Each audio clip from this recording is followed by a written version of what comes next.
बिस्मिल्लाहिर्रहमानिर्रहीम। सोने के आदाब, सुन्नत नबी सल्लल्लाहु अलैहि वसल्लम और जदीद साइंस। नबी करीम सल्लल्लाहु अलैहि वसल्लम का असवा। हुजूर सल्लल्लाहु अलैहि वसल्लम दाएं जानब रूह बाकिबला होकर आराम फरमाते थे। उसवत रसूल सल्लल्लाहु अलैहि वसल्लम।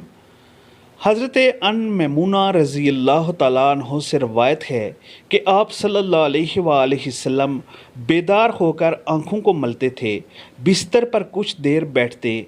रहमत लिल आलमीन सल्लल्लाहु अलैहि वसल्लम का अस्वा था कि आप सल्लल्लाहु अलैहि वसल्लम खाने के फ़ौरा बाद कैलूला आराम फरमाते, इतनी देर जिसमें 10 आयात पढ़ते हैं।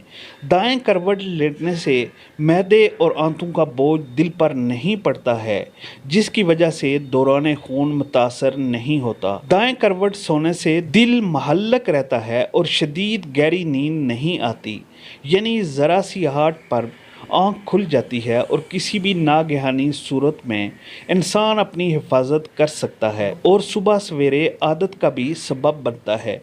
बेदारी के बाद बिस्तर पर चंद लम्हों के लिए बैठने से और दोनों हाथों से आंखें मलने से दिल की धड़कन को जिस्म की नई पोजीशन के मुताबिक दुरुस्त हालत में लाने में मदद मिलती है, जिससे दिल पर मुस्बत असरात मरतब होते हैं। दोपहर खाना खाने के बाद कैलूला करने से दिल की शरेयान पर बोझ नहीं पड़ता है। माहिरीन अमराज कल्ब के मुताबिक दोपहर खाना खाने के बाद कुछ आराम करने से दिल पर मुस्बत असरात मरतब होते हैं।